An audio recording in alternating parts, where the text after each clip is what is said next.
then send down water from the clouds, so we give it to you to drink of, nor is it you who store it up.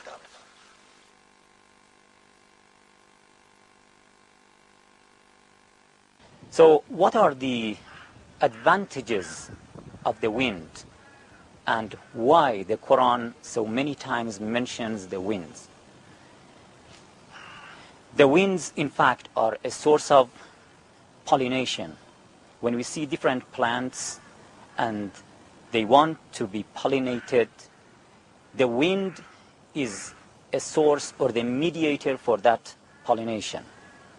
Another advantage of wind is eliminating pollution. The pollution which is from the earth and the pollution which is created by man, or the man-made pollution. And a third advantage is transferring fertile clouds. The clouds should move from one place to another place in order to give rain everywhere and for every people. So you see that this wind and the results of the wind are necessary for the life of human, animals, and plants. And if we see another aspect, we would understand that the production of winds, in fact, is a sign of monotheism, and it would prove that God is unique. Because when you see a systematic relation between the wind, the rain, the animals, the sun, you would see that just one essence is behind all these things, and it is God, the unique God.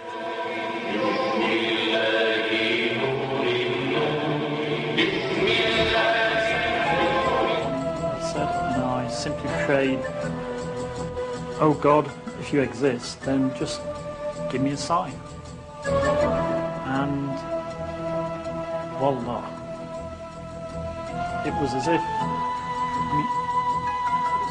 it's an extremely difficult thing to explain. Then I started to read Koran. I don't know why, but Koran was there. My name is Miriam Kazem. I've been a Muslim for 18 years now. I became Muslim in 1984. Really, I became Muslim through meeting other Muslims and talking with them about Islam.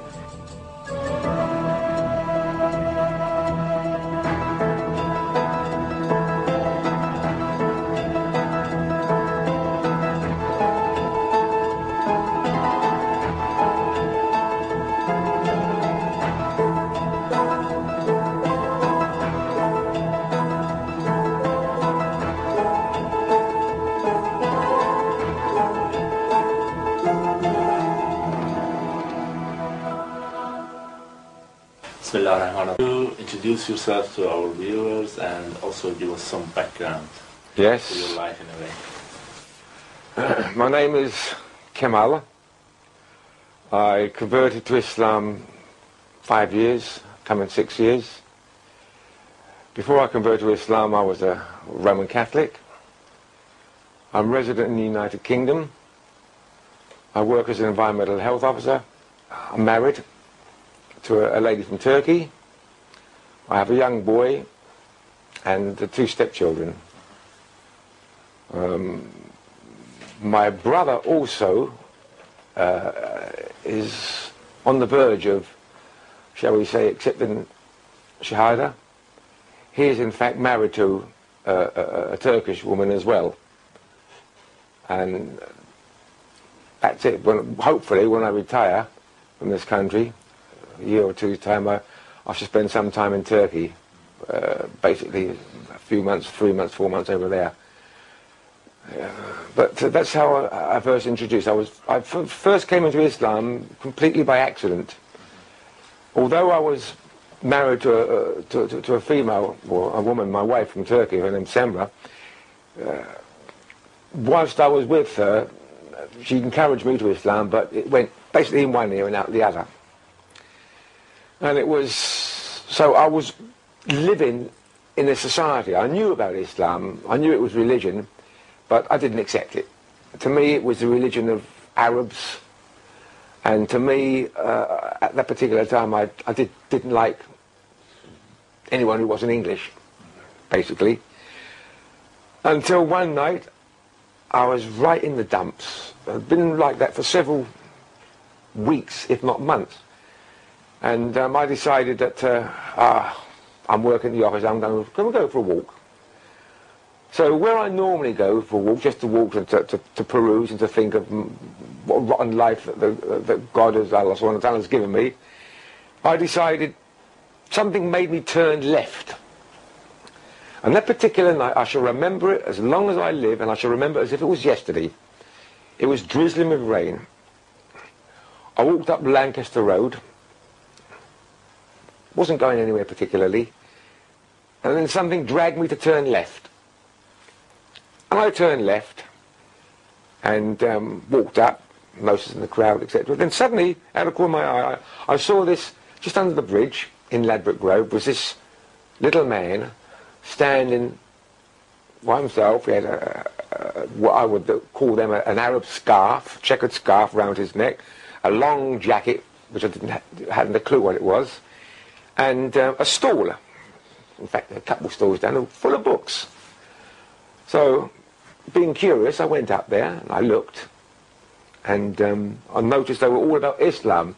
So, as I said, coming from this background of understanding Islam from my wife, I decided to source some of these books, and these books I'd never seen before, written in English and other various languages, basically about Islam.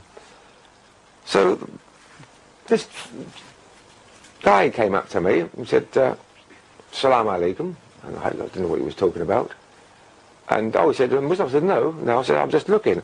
I said, help yourself. He said, they're free. This is all dawah in the name of Islam, subhanahu wa ta'ala. And have what you like, take what you like, and read. So I wasn't interested in that. I wasn't interested in taking the books. And I noticed his accent. It was Irish. So I said to him, are you a Muslim then? He said, yes, alhamdulillah. I said, well, how can you be a Muslim? You're an Irishman.